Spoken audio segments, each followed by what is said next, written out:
Bonjour à toutes et à tous et bienvenue dans cette conférence de Carême qui est, comme vous le voyez, en réalité une visioconférence de Carême puisque je vous parle depuis le lieu où je suis confiné, comme aujourd'hui, je crois, entre-temps, quasiment la majorité de l'humanité. Et je vous parle depuis l'Alsace et c'est à grand regret que je ne peux pas être présent parmi vous. On comprend tous quelle est la situation et si l'Église n'est pas toujours à la pointe de ces questions-là, en l'occurrence, cette fois-ci, on a discuté avec les organisateurs et on s'est dit que si la technologie est parfois porteuse de menaces ou de dangers, elle ouvre aussi des possibles et offre des opportunités. Et dans ce cas-là, enregistrer la vidéo et vous l'envoyer nous permet de rester en lien. J'aime bien la distinction qui est faite entre distanciation physique et distanciation sociale. Nous ne sommes pas présents ensemble physiquement, mais nous sommes en lien grâce, en l'occurrence ici, à cette vidéo. Pour les chrétiens, le temps du carême, donc ce temps qui précède Pâques, est traditionnellement un moment où l'on s'arrête, où on stoppe ses activités, ou du moins certaines d'entre elles, et on ouvre un espace, et pour tout dire, en fait, on se donne du temps pour de la réflexion et une vie spirituelle, peut-être plus que ce qu'on a l'occasion de faire dans le quotidien de nos vies, où on est dans une certaine automaticité de notre faire, et on court, et on accélère, et on est pris dans le tourbillon des choses et des événements. Quelque part, c'est un peu la dynamique qui est vécue par beaucoup de gens de manière forcée à cause du confinement aujourd'hui. D'ailleurs, dans Le Monde, le philosophe Bruno Latour parle du confinement comme un carême républicain. Je ne sais pas si c'est vu comme ça par tout le monde, mais voilà, on a un temps pour réfléchir ensemble. Et nous avons, quant à nous, 1 heure devant nous pour ce thème qui a été choisi pour cette conférence, Croître en Dieu, point d'interrogation, la théologie chrétienne interrogée par la décroissance. Alors, la décroissance, c'est un mot parfois qui fait peur, qui suscite des polémiques, qui est souvent mal compris, en tout cas, qui bouscule. Et il a en fait été créé pour ça. Le politologue Paul Ariès appelle ça un mot obus. Ça veut bien dire ce que ça veut dire. C'est un mot bombe qu'on lance dans une conversation, dans une analyse, dans une réflexion, pour faire exploser une idéologie, qui est l'idéologie de la croissance économique exponentielle illimitée. Et je vous propose de réfléchir à ce thème dans cette conférence à partir de la pensée écologiste de la décroissance, qui va être un interpellant pour nous, qui va être un questionneur et qui va nous mener bien sûr à une réflexion sur notre terrain propre, théologique et spirituel. Ça correspond en réalité au travail de thèse que j'ai effectué, que j'ai soutenu en septembre 2018 à l'Université de Strasbourg. Et ça me donne l'opportunité, comme il n'y a pas de modérateur ici, dans cette conférence, de me présenter. Donc, je suis Martin Kopp, théologien écologique protestant, docteur de l'Université de Strasbourg et, à titre bénévole, président de la commission écologie et justice climatique de la Fédération protestante de France. Je vais partager avec vous certains enseignements, certaines découvertes de ma thèse de doctorat. Rassurez-vous, on n'est pas parti pour 4 heures et la description des 600 pages de mon travail. Ça se passera en 3 temps, puisque tout d'abord, je vous proposerai un rapide rappel de ce qu'est la décroissance, de son discours global, mais ce sera très très synthétique parce que l'idée c'est vraiment d'aller vers cette question que pose la décroissance à la théologie, avant de nous tourner vers un travail théologique proprement dit, et en particulier biblique, sur une théologie chrétienne de la croissance. Et là, vous voyez déjà que le mot décroissance a disparu de ce passage-là, mais je n'en dis pas plus pour le moment. Pour terminer, sur une réflexion sur l'enrichissement qui est commandé aux chrétiens par Dieu, ce qui peut sembler un peu contre-intuitif, décroissance, enrichissement, croissance des biens ou pas. Vous verrez ce dont il sera question dans cette dernière partie.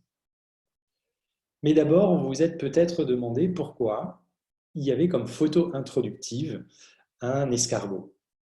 Bon, bien sûr, intuitivement, on comprend qu'il y a l'idée de la lenteur, d'une décélération par rapport à un monde qui va de plus en plus vite. Mais fondamentalement, la décroissance a choisi ce petit animal parce qu'il en a fait son emblème. Et ceci est en référence à une citation importante d'un père de la décroissance qui a écrit à la fin des années 60, début des années 70, puisque les précurseurs de la décroissance se situent dans ce moment où la critique écologiste émerge et se fortifie. C'est Ivan Illich qui écrit « L'escargot construit la délicate architecture de sa coquille en ajoutant l'une après l'autre des spires toujours plus larges, puis il cesse brusquement et commence des enroulements, cette fois décroissants. C'est qu'une seule spire encore plus large donnerait à la coquille une dimension 16 fois plus grande. Au lieu de contribuer au bien-être de l'animal, elle le surchargerait. Dès lors, toute augmentation de sa productivité servirait seulement à pallier les difficultés créées par cet agrandissement de la coquille au-delà des limites fixées par sa finalité. » Ivan Illich dans Le genre vernaculaire. Et la raison pour laquelle cette citation a mené au choix de l'escargot comme emblème, c'est que deux mots absolument clés y apparaissent. Il s'agit des mots de limite et de finalité. La décroissance est éminemment plurielle, malgré le fait que ça semble être une pensée de niche, vraiment un positionnement minoritaire, hétérodoxe, un peu, si on n'y connaît rien, on peut se dire que c'est un petit groupe d'illuminés gauchos, utopiques, voilà. Mais en réalité, c'est un monde extrêmement divers, en termes de pensée comme en termes de pratique, qui a pu être décrit même comme une galaxie. Et au sein de cette galaxie, pour simplifier un peu, on peut dire qu'il y a deux grandes sources et deux grands types d'argumentaires quant à la critique de la société de croissance et de l'économie de croissance, et ils tiennent dans ces deux mots limite et finalité.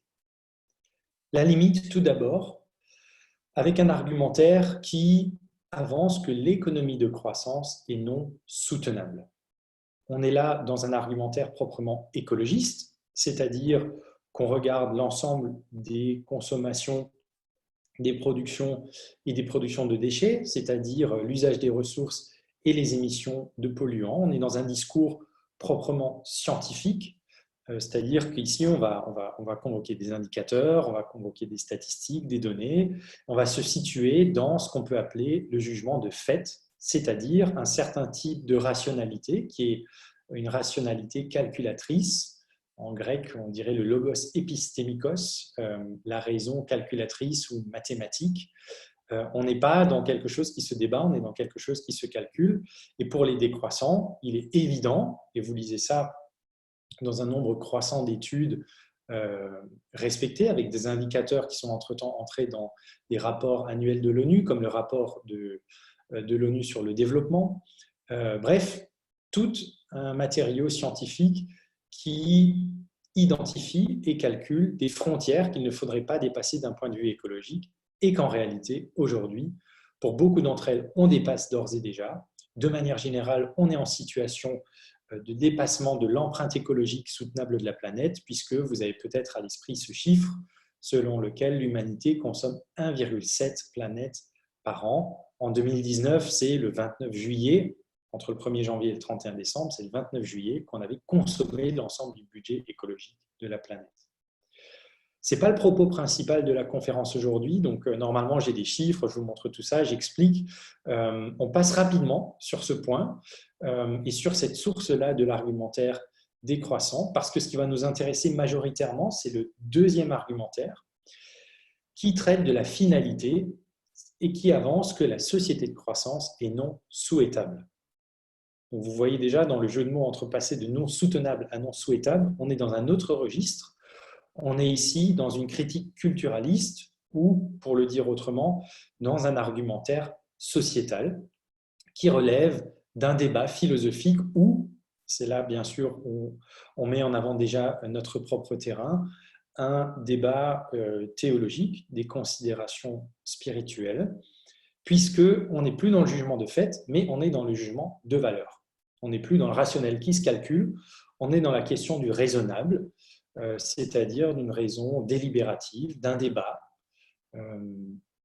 Pour le dire ainsi, la raison calculatrice a raison, quand la raison délibératrice ou délibérative, je ne sais pas, a ses raisons. Donc voilà, ça se discute. Quel est le bien vivre? Quelle est la vie bonne? Qu'est-ce qui est souhaitable? Quel projet de société avons-nous? Et véritablement, est-ce un projet de société de croissance, ici symbolisé par la fameuse statue de taureau à Wall Street, à New York, qui nous fait envie, dans laquelle on a envie de rester? C'est une critique qui est assumée en particulier par cet auteur, Serge Latouche, qui est appelé parfois le pape de la décroissance, en tout cas qui en est un de ses fondateurs et une de ses plumes principales, et qui situe sa critique décroissante majoritairement dans cet argumentaire culturaliste. Pour comprendre Serge Latouche, et c'est sur lui que j'ai travaillé pour ma thèse de doctorat, il faut faire un détour. Et pour bien comprendre la réflexion théologique qui va être proposée ensuite, il faut passer par la pensée de ce philosophe, Cornelius Castoriadis, qui est un des monuments de la philosophie au XXe siècle, qui est peu connu en dehors des cercles académiques ou des philosophes de métier, parce que c'est un penseur encore universel, alors qu'il n'y en a plus beaucoup ou plus du tout. Il convoque les mathématiques, la physique, la philosophie, l'histoire, l'économie. Enfin, il a une pensée tentaculaire et intimidante. C'est très difficile de dialoguer avec lui si on n'est pas soi-même à l'aise dans plein de disciplines. Bref, une question fondamentale qui a orienté son œuvre a été celle de savoir qu'est-ce qui constitue, qu'est-ce qui définit, qu'est-ce qui oriente, qu'est-ce qui tient, qu'est-ce qui porte une société. Et pour Cornelius Castoriadis, dans son ouvrage majeur, L'institution imaginaire de la société, publié en 1975, il considère que toute société répond à 4 questions fondamentales. Qui sommes-nous comme collectivité? Que sommes-nous les uns pour les autres? Où et dans quoi sommes-nous? Que voulons-nous? Que désirons-nous? Qu'est-ce qui nous manque? Les réponses à ces questions constituent un tissu de sens, ou pour le dire autrement, un imaginaire, qui définit, situe, oriente et porte une société ou un collectif, que ce soit une communauté, que ce soit une société à l'échelle d'une nation ou que ce soit une société à l'échelle d'une culture, comme l'Occident. Bref, il y a un ensemble d'énoncés qui sont porteurs de sens, qui sont partagés par la société et qui la définissent. Ici, répond ces questions, vous le voyez, sont entre guillemets parce que les sociétés parfois se posent ces questions et y répondent d'une certaine manière explicitement. Si vous allez regarder la Constitution américaine, on dira que la société est fondée aussi sur la quête du bonheur. Mais majoritairement dans l'histoire et encore aujourd'hui, certaines sociétés y répondent, mais de manière implicite, c'est-à-dire qu'il n'y a pas un texte qui définit, il n'y a pas des écrits phares ou fondateurs, mais toujours il y a une réponse sociale et elle peut se découvrir lorsqu'on regarde la manière dont la société vit, dont elle se structure, ce vers quoi elle travaille, ce vers quoi elle oriente son énergie. Toujours, il y a un sens et il y a au moins de manière implicite une réponse à ces 4 questions. Pour prendre quelques exemples, moi je vous parle depuis mon contexte à moi. Qui sommes-nous comme collectivité? Nous sommes la France. Que sommes-nous les uns pour les autres? Si on est dans le récit républicain français, eh bien nous sommes citoyens ou co-citoyens, partageant et animés par un triptyque de valeurs, liberté, égalité, fraternité, qu'on met sur le fronton de nos mairies.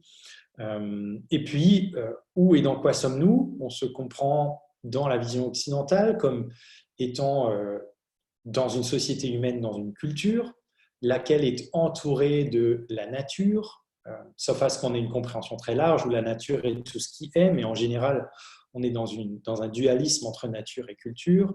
C'est comme ça qu'on comprend le monde. Et puis, que voulons-nous, que désirons-nous, qu'est-ce qui nous manque? Le bonheur est une signification fondamentale. Parfois aussi, on est dans une quête non seulement de la vie bonne, mais du bien faire. Par exemple, dans une quête de vertu, si c'est ce concept-là philosophique qu'on choisit. Voilà, quelques exemples de réponses à ces questions pour notre contexte. Et puis, dans la théologie chrétienne, et ça à partir d'un point de vue philosophique, on dira, mais Dieu lui-même est une signification. C'est une invention de l'humain qui répond aussi à ces questions, mais de manière différente. Où et dans quoi sommes-nous, par exemple? On dira, d'un point de vue chrétien, qu'on est dans la création, qui est tout ce qui est, de la pierre à la plante, à l'animal, à l'être humain, au cosmos, et création du Dieu créateur. Voilà ce dans quoi on se situe. On se situe aussi déjà dans le royaume de Dieu qui a été inauguré, même si on en attend l'accomplissement en plénitude.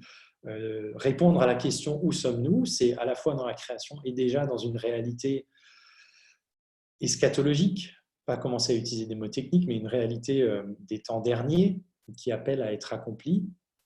Et puis, que désirons-nous, que voulons-nous, qu'est-ce qui nous manque? Typiquement, dans une théologie chrétienne, on dira le salut est un bien que l'on recherche et que l'on espère. Voilà quelques exemples de réponses à ces questions, de mots qui répondent à ces questions, qui portent du sens. Pour le dire, je ne l'ai pas mis là sur la diapo, mais Cornelius Castoriadis appelle ces mots-là des significations imaginaires sociales. Des significations parce que ce sont des éléments de sens, imaginaires parce que du point de vue du philosophe, ce sont des créations de l'ingéniosité humaine, et puis social parce que c'est partagé par un collectif et c'est ce qui fonde un collectif. En l'occurrence, aujourd'hui, nous nous situons dans une société de croissance. C'est-à-dire que nous vivons dans une société qui est dominée par une économie de croissance et qui tend à s'y laisser absorber. C'est ce qu'avance Serge Latouche. C'est dire que la croissance n'est plus simplement un fait statistique, l'évolution positive du PIB lorsqu'on regarde de trimestre en trimestre ou annuellement, donc quelque chose de relativement neutre et factuel. Entre-temps, l'économie a colonisé nos imaginaires, on pense de manière économique, on voit le monde de manière économique, on répond aux questions qui fondent les sociétés à partir de significations économiques, et pas n'importe quelle économie, mais l'économie de croissance. C'est dire que la société de croissance met en son cœur la croissance illimitée de l'argent, des productions et des consommations comme une fin, comme le véhicule d'un bien-être ou d'un bonheur toujours accru, et comme bien avec un B majuscule. Je n'ai pas le temps ici d'entrer dans les détails de ces considérations, mais la société de croissance est une société productiviste qui considère que son objectif premier est de faire croître la production. Consumériste, parce que si on veut faire croître la production, il faut que la consommation suive, ça marche ensemble, avec une vision qui pose le bonheur comme un objectif, qui met un signe égal entre bonheur et possession, et qui pense non seulement que être heureux, c'est posséder, mais être plus heureux, c'est posséder plus. Et même, et c'est pour ça qu'on dit ici qu'on utilise le mot de bien avec un B majuscule, il y a même l'idée selon laquelle des notions comme celle de justice, par exemple, seront accomplies grâce à la croissance économique. C'est l'opposition classique entre est-ce qu'il faut faire croître le gâteau ou redistribuer le gâteau. La doxa économique consiste à dire pour qu'il y ait plus de pauvres, il faut faire croître le gâteau. C'est ça qui, presque mécaniquement, par effet de ruissellement depuis les riches vers les pauvres, parce que les riches y dépensent de l'argent. Enfin bon, je ne rentre pas dans le détail de la théorie du ruissellement, mais la croissance économique en tant que telle permettrait de sortir la majorité de l'humanité de la misère ou de la pauvreté et d'arriver vers une certaine, sans dire une égalité, une réduction des inégalités. Je ne pense pas que j'ai besoin d'aller trop loin sur cette question-là. La société de croissance, on la respire, c'est notre air, c'est notre atmosphère, parfois au point qu'on ne se rend même plus compte qu'elle est présente. Pour Latouche, on pourrait presque même dire, enfin lui il avance, ça dépend de la définition qu'on a de la religion, qu'il y a une religiosité de la croissance. C'est-à-dire qu'on entretient un rapport religieux à celle-ci qui est devenu un objet de foi, de culte et d'une nouvelle catholicité. Par catholicité, ici, il faut entendre une universalité. S'il y a bien une croyance dans laquelle le monde communie aujourd'hui, c'est que le chemin pour l'humanité est L'objectif principal d'une société et de notre vivre ensemble, c'est de faire croître l'économie. J'utilise l'humanité de manière un peu large là, mais ce que je veux dire, c'est la majorité des élites, des dirigeants, des corps politiques et quand même beaucoup parmi les peuples sont orientés par cette considération-là. Ce qui nous mène à dire, tout ce chemin, que la question clé qui est posée à la théologie par le discours culturaliste de la décroissance est la suivante. Le christianisme dispose-t-il d'une théologie de la croissance? Le cas échéant, consonne-t-elle ou dissonne-t-elle avec l'imaginaire social occidental moderne du croître?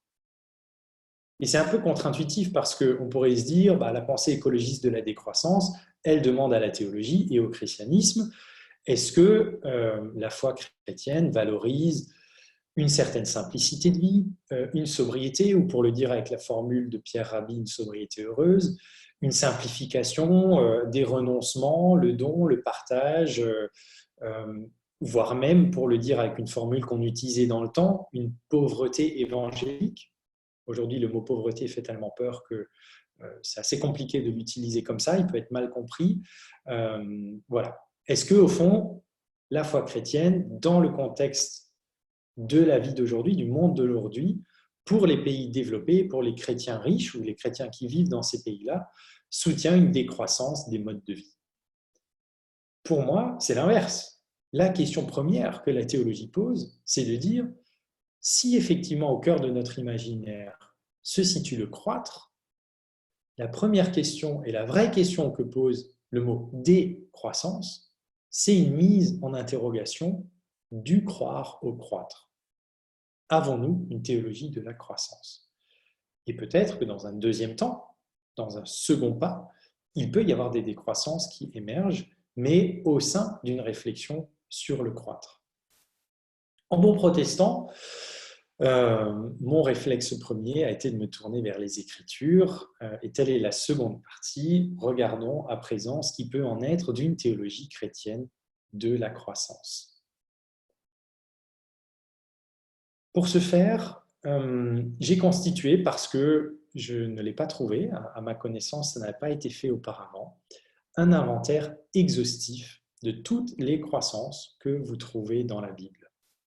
Et quand je dis toutes les croissances, c'est quel qu'en soit l'objet, quelle qu'en soit la dynamique, quel qu'en soit le destinataire, quelle qu'en soit la nature, la modalité, bref, je ne me suis pas limité à la question de la croissance, entre guillemets, économique. La notion d'économie est apparue à un moment donné dans l'histoire de la pensée. C'est faire un anachronisme de chercher l'économie dans la Bible, mais pour le moins la croissance des biens ou de la richesse ou la question de l'enrichissement, parce que ça aurait été adopté a priori le point de vue et l'angle de notre société d'aujourd'hui qui réduit la légitimité du croître, ou en tout cas l'importance du croître au domaine économique. Pour moi, c'était important de commencer par dire non. Qu'en est-il du croître de manière générale, au sens le plus simple d'une dynamique d'augmentation? Quel paysage se dégage d'un tel inventaire? Je vous passe les questions méthodologiques, mais j'ai établi, bien entendu, la recherche dans les langues originelles dans lesquelles ont été écrits les livres de la Bible, donc pour l'Ancien Testament, l'hébreu, avec ici un champ lexical de la croissance de 124 termes, soit des termes explicites, soit des termes qui peuvent signifier une croissance en contexte. En araméen, il y a quelques petits passages dans l'Ancien Testament en araméen, on a 5 vocables, c'est plus limité. Et puis en grec, pour le Nouveau Testament, avec 75 entrées qui ont été identifiées. Et vous imaginez bien, juste à voir les 3 champs lexicaux, que le matériau allait être considérable, mais c'est encore plus clair lorsqu'on voit tous les mots français qui peuvent traduire ces mots hébreux, araméens ou grecs, puisqu'il y en a pas moins de 89 que j'ai identifiés. Bien sûr, ça dépend des traductions, tout ça. Mais voilà, on a des champs lexicaux très larges. Et le croître, ça peut être accumuler, ça peut être affermir, ça peut être grandir, ça peut être grossir, ça peut être foisonner, progresser, proliférer, multiplier, resserrer, revigorer, surabonder, etc., etc.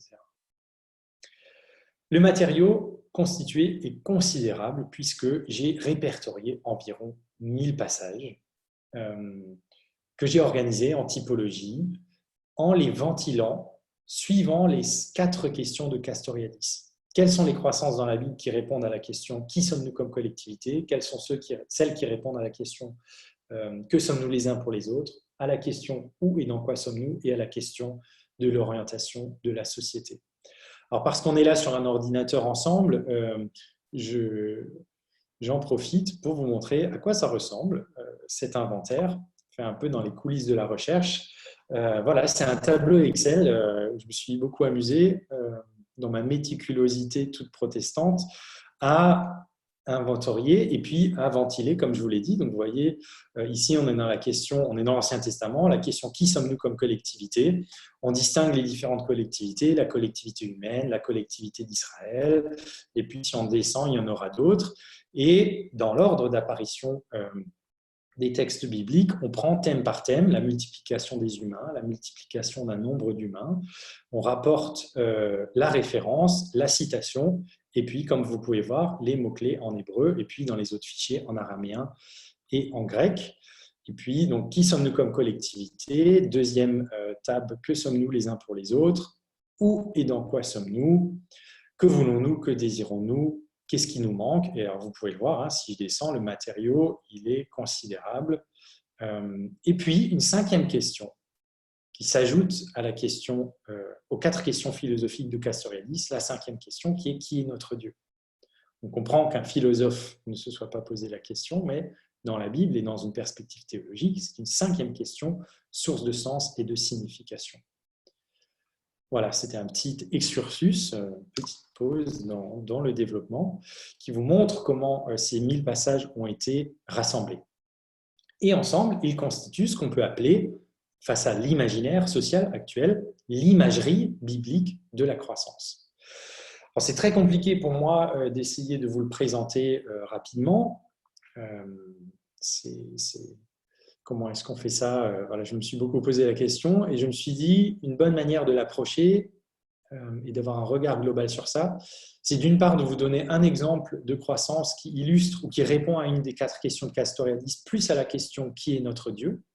et puis aussi de faire un balayage large de ce qu'on appelle l'histoire du salut, donc des grands événements de la relation de Dieu avec les êtres humains et avec la création de manière plus large, et de voir qu'il y a de la croissance partout, qu'elle est parfois cause de moments fondamentaux de l'histoire de la relation de Dieu avec nous, parfois conséquences, parfois liées au cœur, bref, c'est à mon sens une catégorie théologique. Alors tout d'abord, un exemple de croissance pour chacune des questions. La première question demande « Qui sommes-nous comme collectivité ?» Dans le Nouveau Testament, on verra que l'Église se définit par rapport à une croissance. Acte 9, 31, grâce à l'appui du Saint-Esprit, elle s'accroissait. Et ici, il est question de la communauté chrétienne. En référence à des croissances, on se raconte et on se comprend dans l'histoire comme Israël, comme Église ou comme autre socialité. La seconde question demande « Que sommes-nous les uns pour les autres ?» Osée 4.2, imprécation, tromperie, meurtre, rapt, adultère se multiplient. Le sang versé succède au sang versé. Au sein d'Israël, et c'est pour ça que Dieu a provoqué l'exil, il y a eu tout un temps où, en fait, les uns pour les autres, on était une menace. C'est peut-être pas l'exemple le plus optimiste ou le plus positif que j'ai choisi là, je m'en rends compte. Voilà, c'est une croissance qui rentre dans cette catégorie-là, en référence à des croissances sans visage.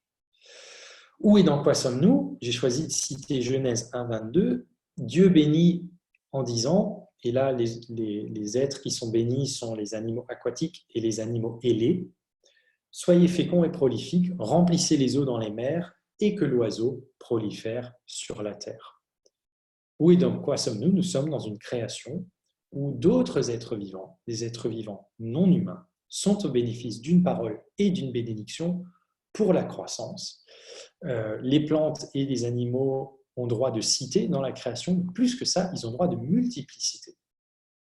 Et la croissance humaine ne peut pas venir provoquer une décroissance des autres êtres vivants ce qui se passe aujourd'hui, en contexte de sixième extinction de masse des espèces ou de début de sixième extinction, où c'est la croissance économique et démographique de l'être humain qui accapare la création, ou en tout cas la partie de création dans laquelle nous habitons, provoquant une chute vertigineuse des populations et d'ores et déjà, pour un certain nombre d'espèces, une disparition pure et simple des espèces animales. Bon, je ne rentre pas dans tout ce dossier, c'est l'objet du dernier chapitre de ma thèse, mais je voulais faire un petit mot là-dessus parce que ça me tient à cœur. Donc, en référence à décroissance, on comprend sa situation collective dans le monde d'un point de vue théologique. Que voulons-nous? Que désirons-nous? Qu'est-ce qui nous manque?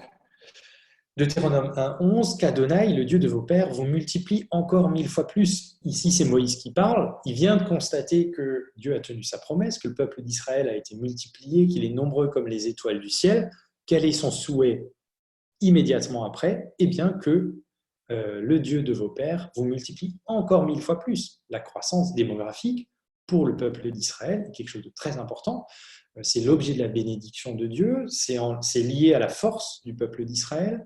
C'est d'ailleurs la raison pour laquelle Pharaon s'en prendra aux sages-femmes, puis réduira Israël en esclavage. Retournez lire Exode 1. Bref, Moïse ici désire, souhaite au peuple, demande même à Dieu, enfin intercède auprès de Dieu pour que cette croissance démographique se continue.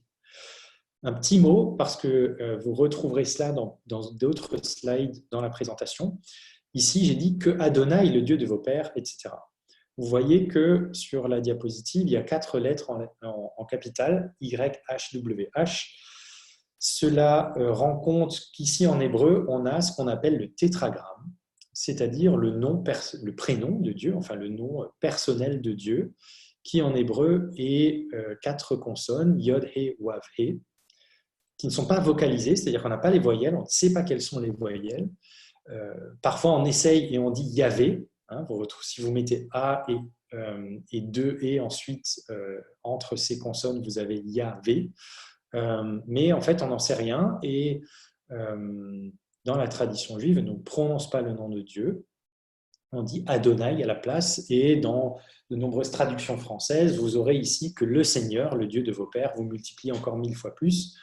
Mais je trouve qu'en disant le Seigneur, on perd cette idée qu'il a un nom personnel, que ce nom, on ne le connaît pas, il est imprononçable.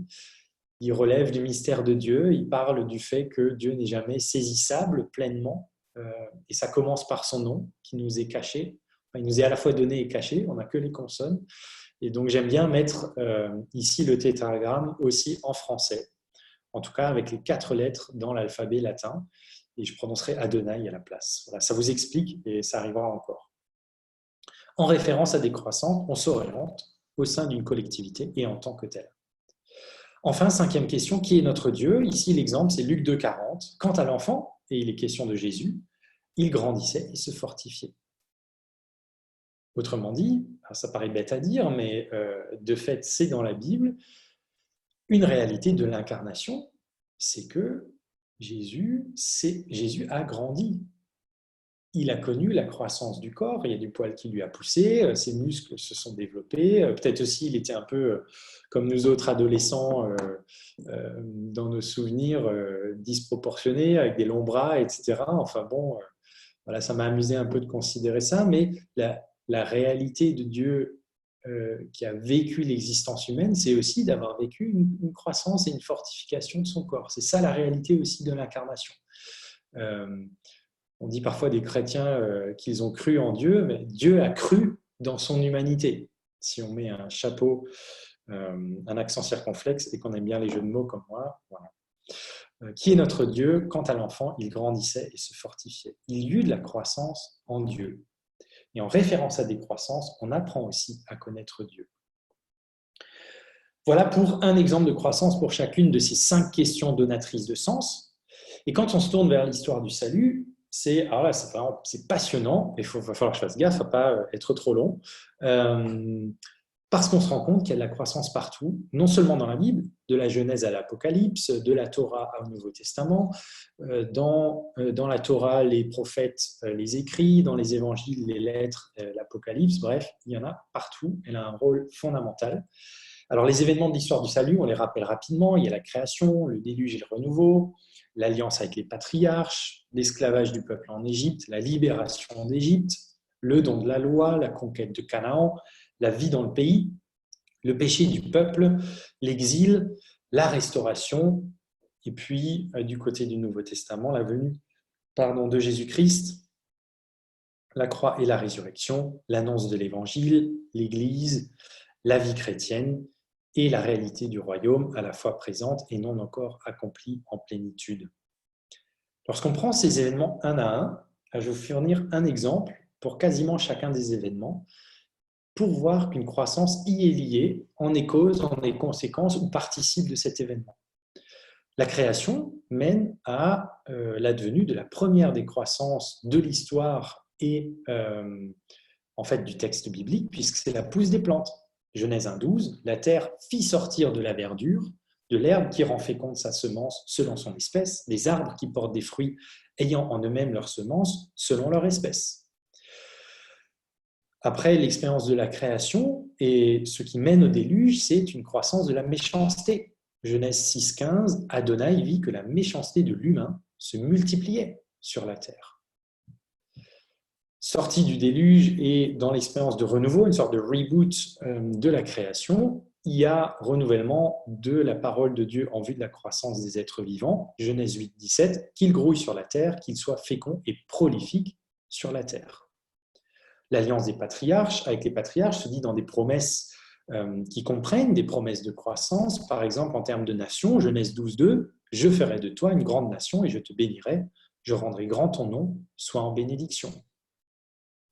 C'est, je l'ai mentionné déjà, en fait j'ai la citation ici, la croissance du peuple et de sa force qui a mené à l'esclavage en Égypte. Exode 1,7, les fils d'Israël fructifièrent, pullulèrent, se multiplièrent, réalisation de la promesse divine, et devinrent de plus en plus forts. Le pays en était rempli. Relisez le premier chapitre d'Exode, vous verrez que c'est ce qui mène à l'esclavage. La libération elle-même, ou plutôt l'action de Dieu qui va mener à la libération, est une action qui se dit avec une croissance. Exode 7,3, « Je rendrai inflexible le cœur de Pharaon, dit Dieu, je multiplierai mes signes et prodiges au pays d'Égypte. » Il n'en fait pas un, il les accumule. Et c'est avec cette accumulation qu'il montre la force de son bras étendu, de sa main et de son bras étendu. La libération d'Égypte n'est pas simplement un événement ponctuel, c'est la première expérience d'enrichissement du peuple d'Israël. Exode 12, 36, ils avaient demandé aux Égyptiens des objets d'argent, des objets d'or et des manteaux. Ainsi dépouillèrent-ils les Égyptiens. Le don de la loi, bien sûr, au Sinaï, qui est lié à une promesse de prolongation de la vie, c'est-à-dire de croissance de la longévité. Deutéronome 4,40, garde ses lois et ses commandements, afin que tu prolonges tes jours sur la terre qu'Adonai te donne. Le territoire d'Israël lui-même ne s'exprime pas dans tous les textes comme une conquête de Canaan ponctuelle, comme un don simple, mais comme un agrandissement. Genèse 12,2, quand Adonai ton Dieu aura agrandi ton territoire, comme il te l'a promis. Il y a une prise du territoire petit à petit, un agrandissement du sol sur lequel vivra Israël. La prospérité dans le pays est décrite d'une manière on ne peut plus imaginer et métaphorique. Deutéronome 32,15, tu t'es engraissé, tu as grossi, tu t'es épaissi. Les fautes d'Israël, une fois qu'il est installé dans le pays et qu'il vit, donc le péché d'Israël est lui-même décrit en termes de croissance. Esdras 9,6, nos fautes se sont multipliées par-dessus nos têtes et notre enfance a grandi jusqu'aux cieux. Et en miroir, les malheurs et la punition divine liés à l'exil sont aussi décrits de manière croissante. Deutéronome 32,23, j'entasserai sur eux des malheurs. Et enfin, toujours dans cette ligne de croissance, croissance du péché, croissance de la punition, il y a aussi une dynamique de croissance dans la promesse de restauration et de retour à l'opulence et à l'enrichissement. Ésaïe 65, vers toi sera détournée l'opulence des mers, la fortune des nations viendra à toi. La venue de Jésus-Christ, on connaît tous ce verset, mais on n'y a pas nécessairement pensé comme ça. Jean 3,30, il faut qu'il grandisse et que moi je diminue, dit Jean-Baptiste. La croissance de l'un et la décroissance de l'autre. C'est d'ailleurs la décroissance de l'un qui permet vraiment la croissance de l'autre. L'annonce de l'évangile, Colossiens 1,6, tout comme l'évangile porte du fruit, non seulement il porte du fruit, et il progresse dans le monde entier. L'Église, avec une communauté qui s'accroît, acte 2, 47, le Seigneur adjoignait chaque jour à la communauté ceux qui trouvaient le salut. La vie chrétienne aussi, avec des dynamiques de croissance spirituelle. Par exemple, 2 Thessaloniciens 4, 10, nous vous exhortons, frères, à faire encore de nouveaux progrès dans l'amour fraternel. Donc, ce n'est pas simplement, et encore une fois, c'est un peu frustrant, je ne peux pas rentrer dans tous les détails, mais le commandement d'amour, qui est le cœur de la vie chrétienne, du discipulat, pour Jésus, le plus grand des commandements, tu aimeras ton prochain comme toi-même, le résumé de la loi et des prophètes, ne se dit pas simplement dans le Nouveau Testament comme un commandement d'une situation d'amour vis-à-vis d'une situation de non-amour, mais aussi comme la possibilité de et l'invitation à progresser dans l'amour fraternel. Dire, eh bien, peut-être qu'on peut, l'amour du prochain, on peut l'incarner d'une manière de plus en plus forte, on peut approfondir cet amour. Et enfin, le royaume, alors là, ça fait tilt, je suis sûr, dans l'esprit de beaucoup parmi vous. Combien y a-t-il de paraboles qui décrivent la croissance du royaume de Dieu? Pour n'en prendre qu'une seule, Marc 4, 26 à 27, il en est du royaume de Dieu comme d'un homme qui jette la semence en terre, qu'il dorme ou qu'il soit debout la nuit et le jour, la semence germe et grandit, il ne sait comment. Ou alors la parabole du grain de moutarde, la plus petite des graines qui mène à la plus grande des plantes potagères, qui décrit le royaume de Dieu. Lorsqu'on regarde l'ensemble du matériau biblique, lorsqu'on prend du recul sur l'imagerie biblique de la croissance, on remarque que la source directe ou indirecte de la quasi-totalité des augmentations, celle qui offre, qui commande ou interdit, qui valorise ou déprécie une croissance, est Dieu. Théologiquement, ça entraîne que pour sa création, pour ses créatures, pour son peuple, Dieu n'est pas uniquement le Dieu des coups d'éclat, Dieu d'un instant, Dieu d'une fulgurance. Dieu, Père, Fils et Souffle, est aussi Dieu de processus, Dieu du temps long, Dieu au fil de l'eau. Bien sûr, pour la création, la naissance et la renaissance qui vient, mais aussi les plantes qui poussent et le silencieux déploiement de la fougère, les animaux qui se multiplient et l'élévation de la fourmilière. Bien sûr, pour Israël, la libération, la loi, la conquête, l'exil, le retour, mais aussi les familles qui s'agrandissent et les bambins qui s'agitent, les récoltes qui s'accroissent et les troupeaux qui grossissent. Bien sûr, pour toute femme et tout homme, la naissance de Jésus-Christ, sa vie, sa mort, sa résurrection, l'envoi de l'Esprit, la parousie qui vient, mais aussi le royaume qui pousse, l'Église qui croît et qui s'édifie, l'Évangile qui progresse, la parole qui grandit. Dieu lui-même crut. Jésus grandit.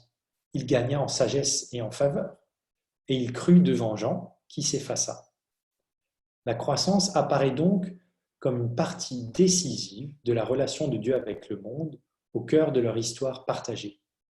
Dieu promet, annonce, réalise, commande, valorise, accompagne, perpétue des croissances. Il est le Dieu qui peut et qui fait croître. La création, dont les humains, en est destinataire. Les humains espèrent, désirent, vivent, mettent en œuvre des croissances. Ils répondent à Dieu, le cas échéant, par des croissances. Donc la dynamique de croissance, l'augmentation, si elle n'appartient pas aux catégories théologiques classiques, mériterait, à mes yeux, d'en rejoindre la famille. Il faut se garder toutefois de l'excès qui consisterait à voir dans la croissance la clé de lecture principale des textes bibliques, des Écritures, car la croissance, elle participe de l'histoire, mais elle ne l'y réduit pas. Elle relève de l'action de Dieu, mais elle ne l'épuise pas. Elle appartient à la vie, mais elle ne la résume pas. Repérer la croissance, c'est aussi, en creux, remarquer ses absences, et peut-être que votre œil aguerri et sagace aura vu que, pour l'événement de la croix et de la résurrection, c'est un événement qui, à mon sens, ignore une dynamique de croissance, même si je sais que certains, j'en ai déjà discuté avec d'autres, en font une lecture en termes de croissance et de décroissance, mais pour moi, il n'y a pas augmentation ici. Pour moi, il y a un double événement, il y a quelque chose de l'ordre du ponctuel, d'une rupture, d'un événement dans sa singularité, non pas quelque chose qui se joue dans le temps, mais c'est un débat. Donc repérer qu'il y a des endroits, pour moi, aussi clés que la croix et la résurrection sans croissance, c'est dire qu'il ne faut pas agrandir l'agrandissement. Du point de vue de la relation de Dieu avec les diverses collectivités, la croissance évite à la théologie d'être dans une attention exclusive aux événements ponctuels qui seraient pour moi, c'est comme ça que j'appelle ça, une théologie des pointillés, et de voir que, le quotidien et la durée sont présents dans la Bible, c'est dire qu'entre les pointillés, pour être fidèle au témoignage biblique, il faut tracer des traits d'union, avoir une théologie holistique qui prend l'intégralité de la relation en compte. Et pour le dire autrement encore, le Dieu de l'histoire est plus que le Dieu des moments historiques, il est aussi le Dieu de réalité dynamique. Alors que produit la rencontre entre l'imagerie biblique du croître et l'imaginaire actuel de la société de croissance? En première approximation, on peut dire qu'il se passe deux choses fondamentales. Il y a d'une part une consonance et des augmentations, c'est-à-dire que théologie, ou en tout cas pour le moment Bible et imaginaire actuel se rencontrent, il y a une résonance, mais l'imagerie chrétienne est tellement plus riche qu'elle vient elle-même enrichir, mais pour ne pas utiliser un vocabulaire économique, je préfère dire elle vient augmenter de diverses manières, et c'est pour ça que vous avez un S à augmentation, la croissance dans ces éléments positifs. Et puis, d'autre part, on constate aussi une grande dissonance et une contradiction entre l'imagerie biblique du croître et notre imaginaire actuel. Pour ce qui est de la consonance, je crois que c'est important de dire que la croissance est reconnue comme une dynamique qui a sa valeur. La théologie chrétienne ne se situe pas face à la croissance en la balayant d'un revers de main et en disant « non mais cette question-là, elle n'est pas importante, et puis il faut sortir de la société de croissance, il faut plus demander ce qui doit croître, comment, etc. » Ce serait, à mon sens, jeter le bébé avec l'eau du bain. Au contraire, on a bien vu dans les textes bibliques qu'il existe un christianisme du progrès, de l'avancement, du développement, même s'il faut manier ces mots avec une excessive prudence, et c'est pour ça que je mets des guillemets à progrès et à développement. C'est des mots très chargés historiquement, mais moi je ne veux pas les laisser à là où l'histoire les a menés, en particulier dans les mains de l'économie. Je crois que c'est des termes qu'il faut réclamer en théologie et dans notre imaginaire, dans notre théologie chrétienne. Voilà. Il y a un tel christianisme, il y a une attention au croître. Mais on verra la dissonance tout à l'heure, dans cette consonance, dans cette rentrée en résonance, il y a aussi des augmentations. Il y en a 4 principales que je veux couvrir rapidement. D'une part, le potentiel significatif est sollicité à plein, c'est-à-dire que là où l'imaginaire actuel, c'est-à-dire occidental et moderne, restreint la signification de la croissance à une réponse à la 4e question de Castoriadis, que voulons-nous, qu'est-ce qui nous manque, et donc qui est dans une vision totalement réductionniste du croître, le tissu significatif chrétien couvre les 5 questions. Et face à cela, le croître moderne, tout central qu'il soit dans l'imaginaire, est en fait un croître très pauvre en sens. Deuxièmement, la croissance est ouverte à la transcendance et la transcendance à la croissance. C'est dire que là où l'imaginaire actuel ne connaît que la dimension horizontale de la vie sociale, la foi chrétienne apporte aussi la dimension verticale, qui interdit à une collectivité, en tout cas pour le moins à nous comme Église, de nous penser par nous-mêmes, pour nous-mêmes. Nous sommes ouverts à ce qui nous précède, nous fonde, nous juge, nous dépasse, ce qui vient vers nous. Autrement dit, l'imagerie biblique augmente la croissance de Dieu. Le nous de notre collectivité se comprend en référence au tu trinitaire. C'est là la différence fondamentale entre l'imaginaire et l'imagerie. Le non-humain, vivant ou non, d'ailleurs, est inclus parmi les objets de la croissance. C'est pour moi une des augmentations clés qu'apporte la dynamique de croissance telle qu'elle est vue dans la Bible. C'est dire qu'on s'éloigne d'un anthropocentrisme qui conduit à oublier la valeur des autres êtres vivants, les droits de cité et les droits de multiplicité des plantes et des animaux. On ne tombe pas pour autant dans le biocentrisme ou ce qu'on appelle l'antispécisme, c'est-à-dire la considération qu'il y a une valeur égale, une dignité égale entre tous les êtres vivants. Et ça, c'est tout un dossier en soi.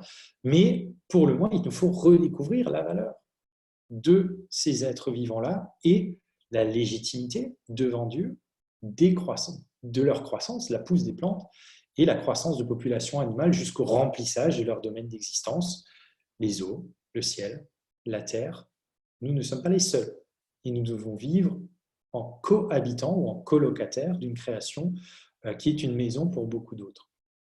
Et enfin, quatrièmement, l'humain est rendu à sa pleine identité parce que l'imagerie biblique prend en compte les croissances qui touchent à toutes les facettes de notre être humain et contre un certain appauvrissement anthropologique de l'homme économique, l'homo economicus.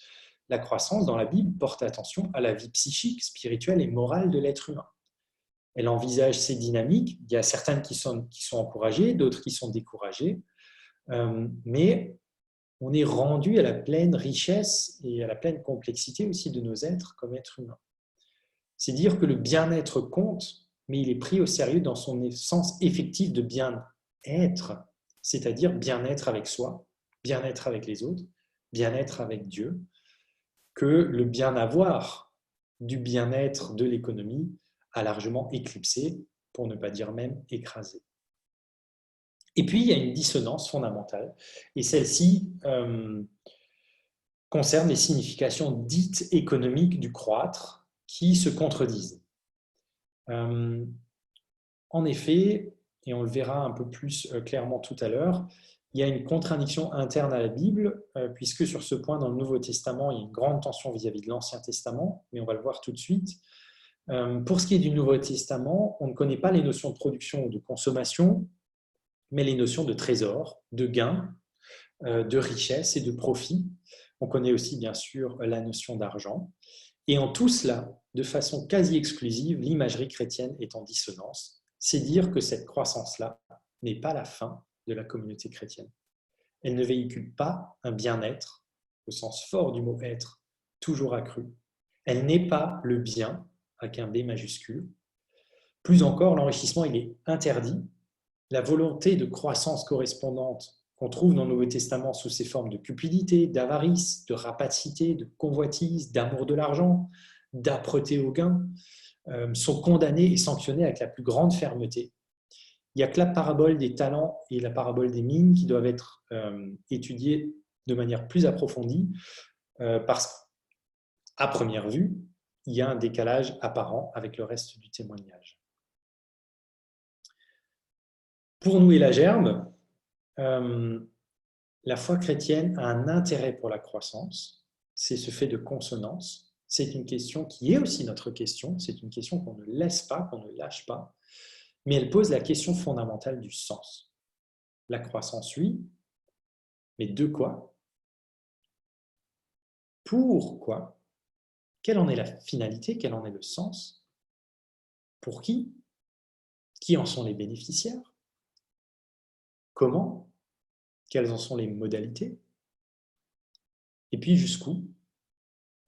Où réside soit son accomplissement, soit sa limite?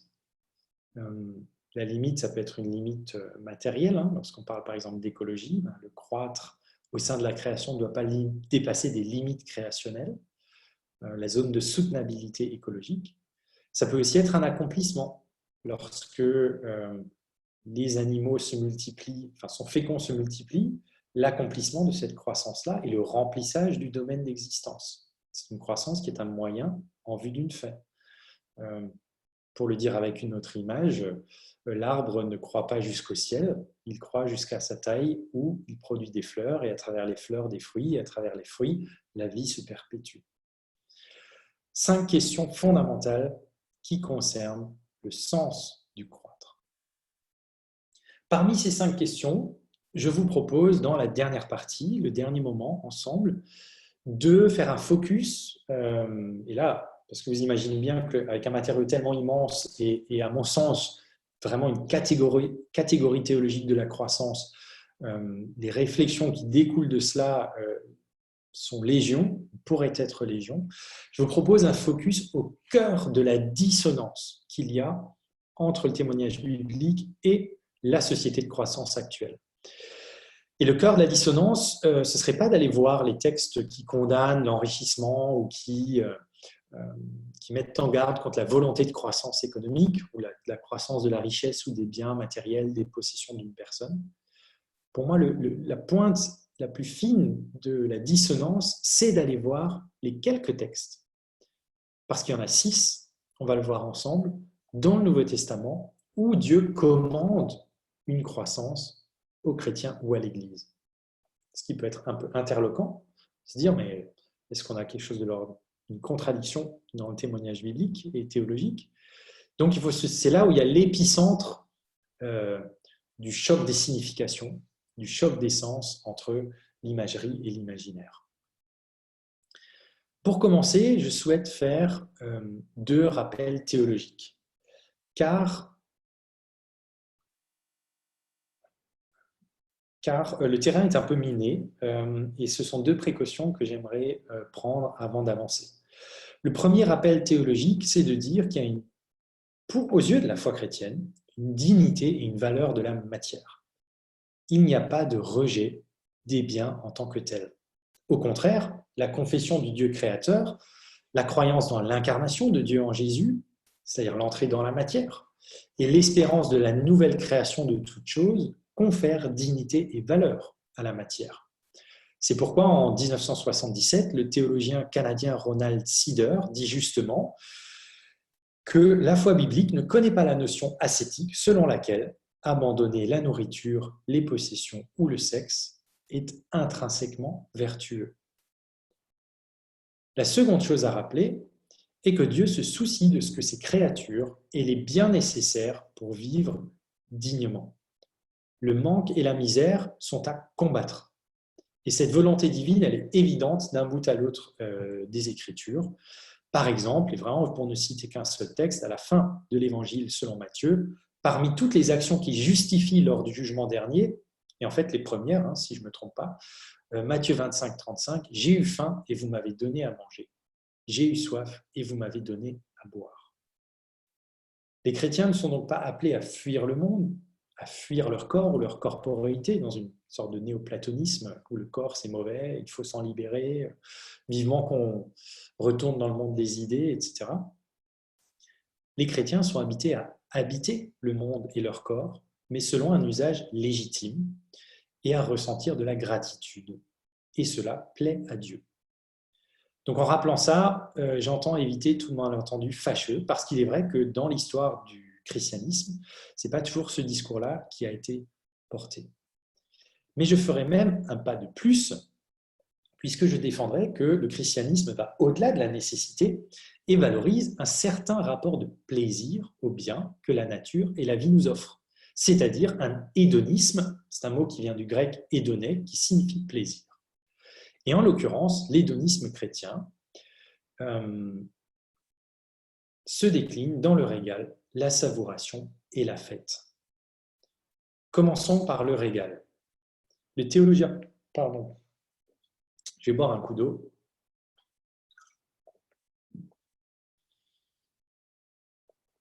Le théologien américain John Schneider souligne que, selon Genèse 2, Dieu avait mis l'humain dans le jardin d'Éden. Et il rappelle qu'en hébreu, Éden signifie littéralement le jardin des délices. Dans ce jardin mythique, on s'entend, chaque arbre était d'aspect attrayant et bon à manger, dit texte biblique. Et Schneider écrit en 2002 que la première vision de l'existence humaine matérielle que décrit la Bible n'est pas un récit où l'on s'en sort simplement par un régime de pain quotidien ou un conseil d'en prendre juste assez. C'est un récit d'abondance et de régal. Et les protestants, qui ont souvent un peu l'image d'une certaine austérité, d'une certaine sécheresse des papilles, si l'on peut dire, qui leur colle à la peau, pour moi, c'est avoir mal lu Jean Calvin, un des réformateurs à l'origine du protestantisme, qui déjà au XVIe siècle refusait une limitation des biens personnels au strict nécessaire, ce qui, selon lui, était une philosophie inhumaine, qui réduisait l'être humain, c'est ce qu'il disait, à un tronc de bois. Et plutôt, Calvin écrit ces mots étonnants de l'institution de la religion chrétienne: « Il n'est en aucun cas défendu ou de rire, ou de se saouler, ou d'acquérir de nouvelles possessions, ou de se délecter avec des instruments de musique, ou de boire du vin. » Se régaler rime également avec savourer. Avoir le temps de goûter. Prendre pleine conscience de la succulence. Et est-ce que ce n'est pas là une existence aussi de Dieu, une expérience de Dieu lui-même? Dans le psaume 34, au verset 9, on lit « Voyez et goûtez combien Adonai est bon ». Et le théologien américain contemporain, Loyal Shannon Young, écrit « Parfois, nous pensons que ces impératifs, voyez, goûter, sont simplement figuratifs. Qu'est-ce que cela signifierait si nous les prenions un peu plus littéralement? Pouvons-nous effectivement goûter la bonté de Dieu dans la nourriture que nous mangeons? Je le pense. » Il a évidemment un certain type de nourriture à l'esprit, hein, on se comprend. Un temps privilégié aussi pour la savouration, bien entendu, est celui de la fête. Et pour les chrétiens, les temps de réjouissance dans l'abondance sont très importants. Le premier signe de Jésus dans l'évangile selon Jean, ça a été de fournir 6 jarres supplémentaires de vin de la meilleure des qualités à la noce de Cana, alors que tout avait été bu. Et au cours de son ministère, il a fréquenté les tables de tous, et souvent celles des riches, au point qu'on a essayé de lui nuire en le taxant de glouton et d'ivrogne. Autrement dit, Jésus menait une vie simple, mais il n'était pas un renonçant, et il savait festoyer. En résumé, il existe aux yeux de la foi chrétienne une appréciation juste et joyeuse des biens qui est possible, qui honore la matière et qui honore nos corps. Elle loue Dieu comme le créateur du monde, elle appelle la gratitude. En d'autres termes, il existe un hédonisme digne.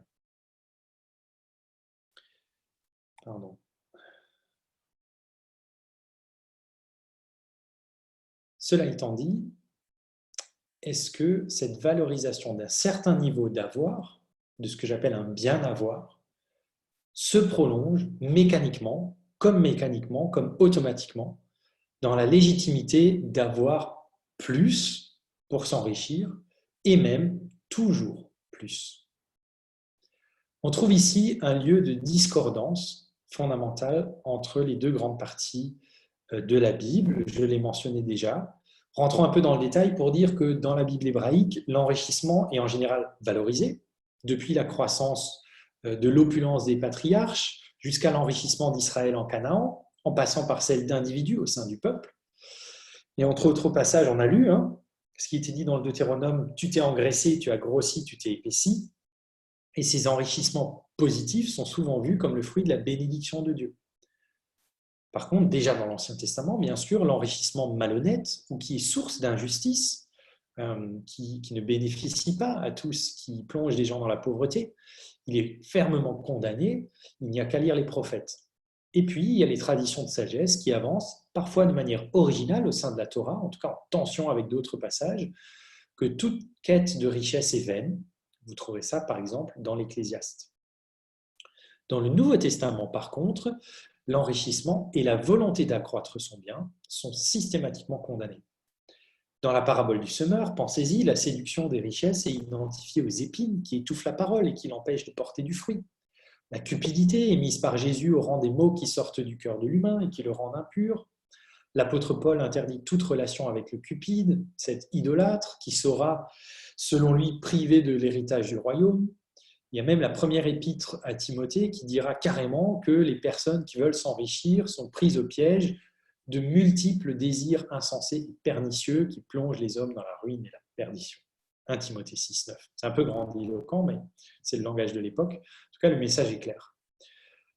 Or, pour les chrétiens, c'est Jésus-Christ, image du Dieu invisible, parole de Dieu incarné, qui a le dernier mot. Est-ce là pour autant le fin mot de l'histoire? L'enjeu est en fait plus complexe, et je l'ai déjà mentionné, parce que, c'est ce que j'ai découvert à travers mon travail d'inventaire, il y a 6 textes dans le Nouveau Testament qui incluent un commandement d'enrichissement destiné à une personne ou à une église. Y aurait-il donc une contradiction au sein même du Nouveau Testament?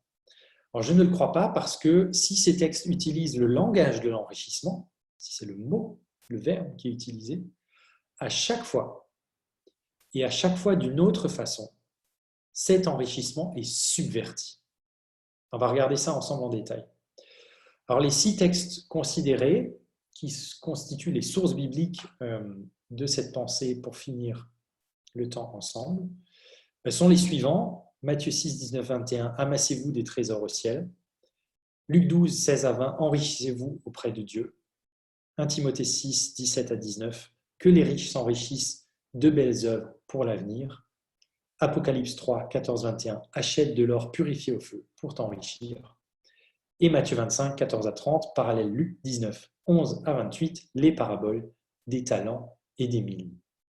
Alors bien sûr, il est impossible de lire tous ces textes ensemble ou de les étudier d'une manière un tant soit peu, on ne peut pas faire de l'exégèse ici, mais un tout petit peu plus dans le détail ici.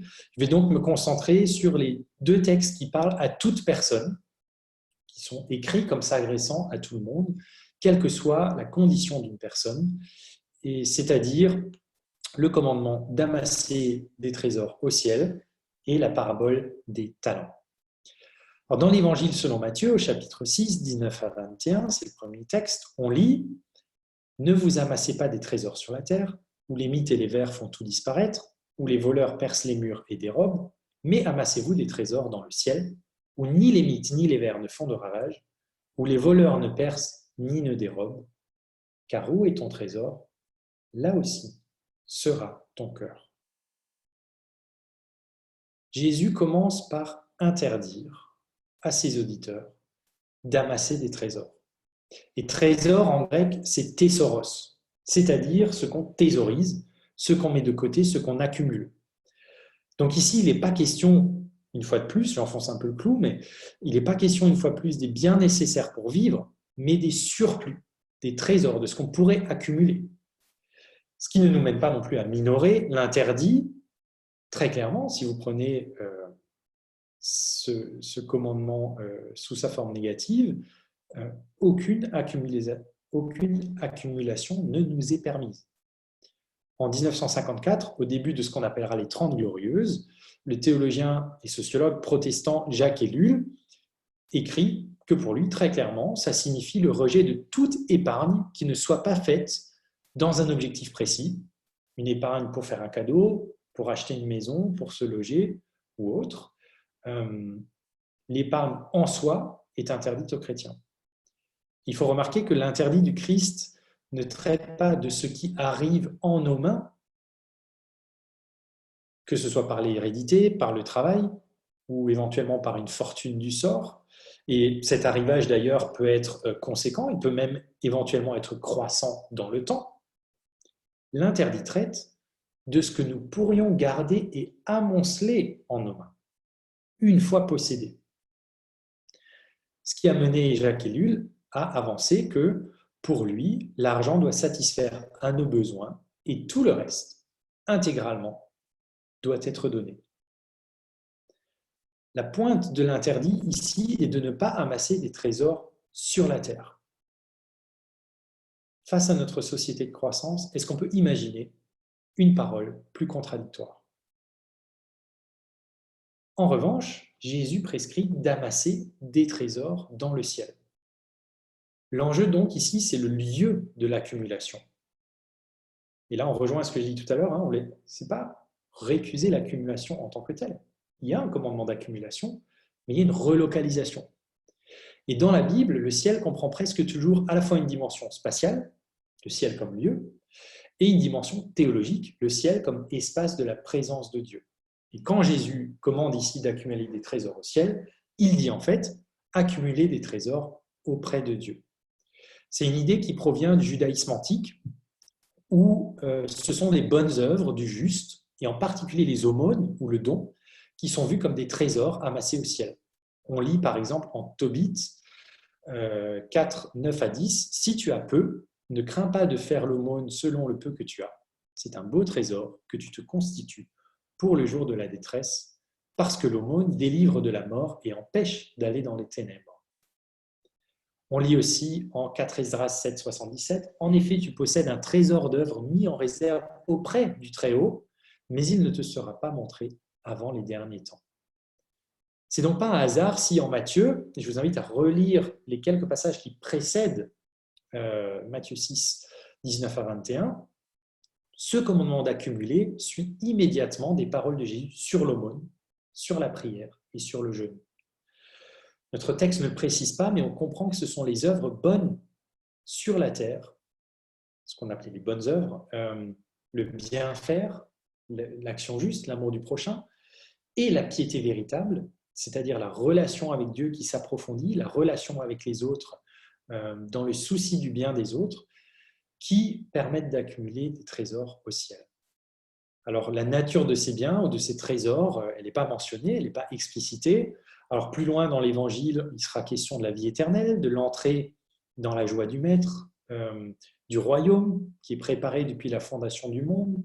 On peut aussi relier cette idée de trésor plus généralement au langage de la récompense qu'on trouve dans l'Évangile selon Matthieu. Mais au bout du compte, on est quand même mené à laisser sur ce terme et sur ce qu'il peut recouvrir en réalité une certaine part de mystère. D'ailleurs, de manière générale, la foi chrétienne est très peu loquace sur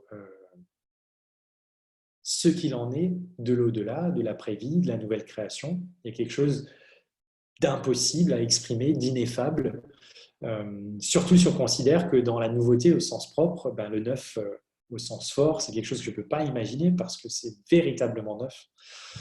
Bon, c'est un sujet en soi, je ne rentre pas là-dedans.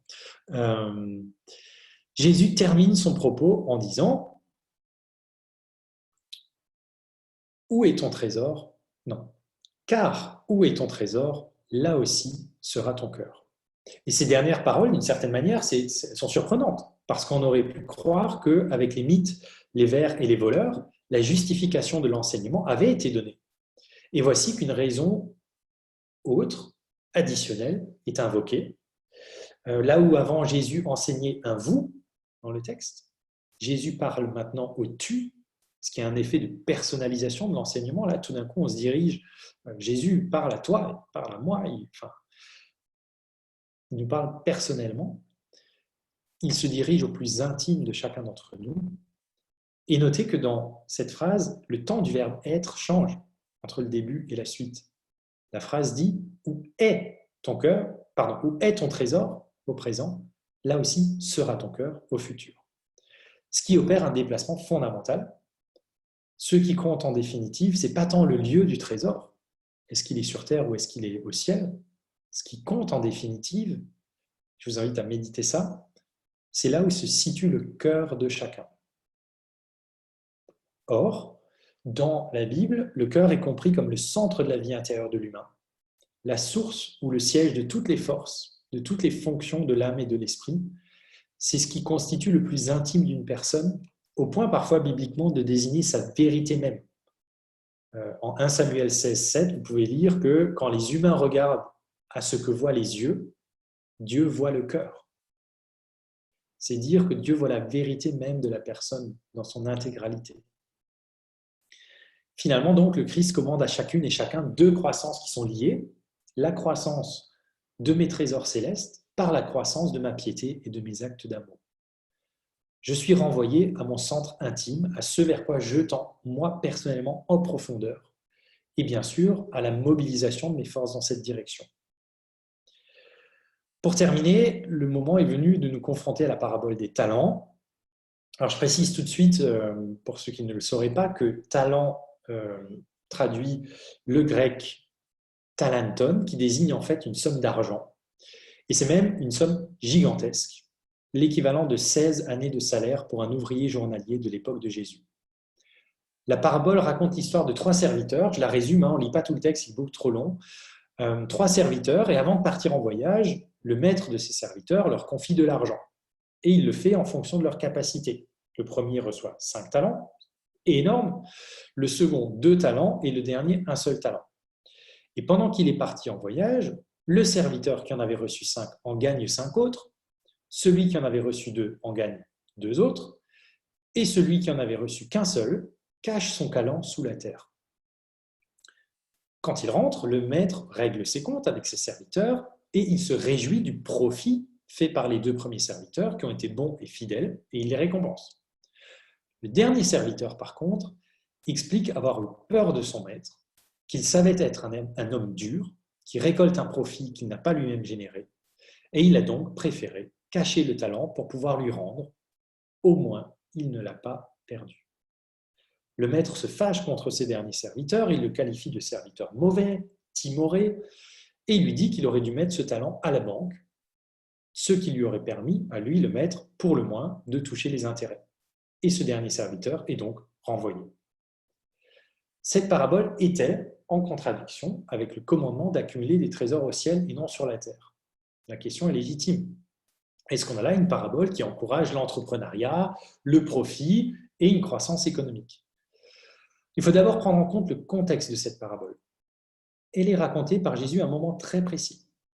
Elle est racontée au sein d'un discours sur la fin des temps qui répond à une question des disciples qui veulent savoir quel est le signe qui annoncera son retour. Vous le voyez tout de suite, Jésus ne répond pas à cette question. En fait, ce qu'il fait, c'est qu'on lui pose une question et il répond, ce qui semble être une réponse à côté de la plaque. En fait, Jésus déplace l'enjeu. La parabole ne s'intéresse pas au timing du retour du Christ, mais à l'attitude juste du disciple qui est dans l'attente de ce retour. La pointe théologique du texte est une mise en garde en vue d'une attitude de veille. Et la vigilance du disciple se traduit par une activité prompte, résolue et confiante. Dans la parabole, bien sûr, cette activité, c'est une activité de commerce. Et pour ce qui est de la traduction de la parabole dans la vie réelle, les talents et le profit réalisés sont interprétés de différentes manières. Mais ce qu'il faut dire, c'est que dans la majorité des cas, ni les spécialistes, ni l'histoire n'ont compris la multiplication des talents comme une image de parabole qui renvoie dans la vraie vie à un enrichissement. Le fait même que le mot talent, du grec talenton qui désigne de l'argent, soit passé dans notre langage courant, et on le voit très bien en français, comme désignant un don, quand on dit que quelqu'un a un talent ou qu'il a des talents, on dit qu'il a une capacité remarquable. Le fait que ce mot talent signifie un don montre que l'interprétation monétaire est secondaire. Pourtant, il faut reconnaître qu'une des interprétations possibles de la parabole consiste bel et bien à voir dans les talents de l'argent. C'est minoritaire, mais c'est possible, c'est autorisé par le texte. Et dans ce cas-là, ce qui est déterminant pour nous, c'est l'identité du propriétaire et la destination de l'argent. Et pour être très clair, les talents dont il est question dans la parabole sont ceux de Dieu et ils sont utilisés au service du Christ. Il n'est en aucun cas question de notre argent à nous qui augmenterait notre capital privé. Et c'est fondamental. La différence est fondamentale. On peut imaginer plusieurs incarnations concrètes d'une telle interprétation des talents comme étant de l'argent. On peut penser à une saine croissance d'une fortune personnelle, mais qui serait réinvestie dans un projet de service. On peut penser au rendement juste d'actifs financiers d'une église, qui serait dépensé dans des œuvres d'église. Au fond, à chaque fois, la croissance est comme annulée par une dépense, c'est-à-dire une décroissance au service de Dieu.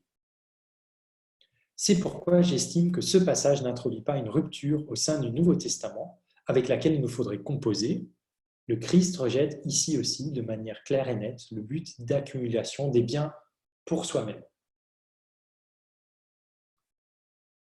Cette croissance est finalement subvertie. On le voit dans l'ensemble, si vous allez lire les autres textes aussi, vous vous en rendrez compte, et on le voit dans ces textes que nous avons vus en particulier. La foi subvertit l'enrichissement, elle le délocalise, le renature et nous invite, chacune et chacun, à mettre non pas l'argent, mais Dieu et le prochain au cœur battant de nos vies. Quel parcours! Je vois d'ailleurs que j'étais un peu plus long que prévu. On n'a pas de temps de questions et réponses ensemble, malheureusement. Mais donc, du coup, ce n'est pas si grave si je déborde un petit peu parce que on a un petit peu de temps ensemble et ça vous donne l'occasion de méditer. D'ailleurs, peut-être que vous aurez fait pause dans cette vidéo, vous pouvez revenir sur des parties, c'est aussi ce que permet une vidéo. Mais j'aimerais avoir un mot de la fin. Un mot de la fin, parce que face à la société de croissance actuelle, et en particulier à ses conséquences d'un point de vue écologique, dont d'une certaine manière la crise du coronavirus est une illustration, une des hypothèses consiste à considérer que ce virus a été transmis par l'homme par le pangolin, qui est un animal massivement braconné. Il se dit quelque chose là aussi de notre rapport au reste du vivant, mais je n'entre pas dans toute la question coronavirus et écologie. Mais enfin, on est dans une situation très compliquée. On est à un carrefour de l'humanité, à la fois du point de vue écologique et du point de vue de notre imaginaire, de comment on se comprend comme société, de comment on fait société. du sens qui nous porte, qui nous définit, qui nous oriente, qui nous motive, qui nous donne envie d'être ensemble et de travailler ensemble à quelque chose. Et dans cette situation, dans ce kairos, ce qu'on appelle un kairos d'un point de vue théologique, c'est-à-dire un moment opportun, une opportunité à saisir, pour moi, le mot-clé, c'est le mot d'espérance. Et j'aimerais terminer avec une petite note œcuménique, une citation de l'encyclique du pape François sur l'écologie qui s'appelle Laudato Si, qui est un texte magnifique que je vous invite à découvrir, où il a les mots suivants sur lesquels je vais vous laisser. Tout n'est pas perdu, parce que les êtres humains, capables de se dégrader à l'extrême, peuvent aussi se surmonter, opter de nouveau pour le bien et se régénérer. Il n'y a pas de système qui annule complètement l'ouverture au bien, à la vérité et à la beauté. Pas de système qui annule complètement la capacité de réaction que Dieu continue d'encourager du plus profond des cœurs humains. Merci beaucoup pour votre attention. Je vous souhaite à vous et à vos proches de vivre ce temps de confinement le mieux possible et surtout sans tomber malade ou sans perdre personne dans votre cercle restreint ou dans vos connaissances. Bon courage à tout le monde et peut-être à l'avenir, qui sait, à bientôt pour une rencontre en Suisse, en présentiel et la possibilité aussi d'échanger, de dialoguer après cette conférence dont j'espère qu'elle vous permettra de nourrir votre temps de carême, votre temps de Shabbat, de vous interroger sur le sens de la croissance pour vous, pour l'Église et pour nos sociétés collectivement. Au revoir.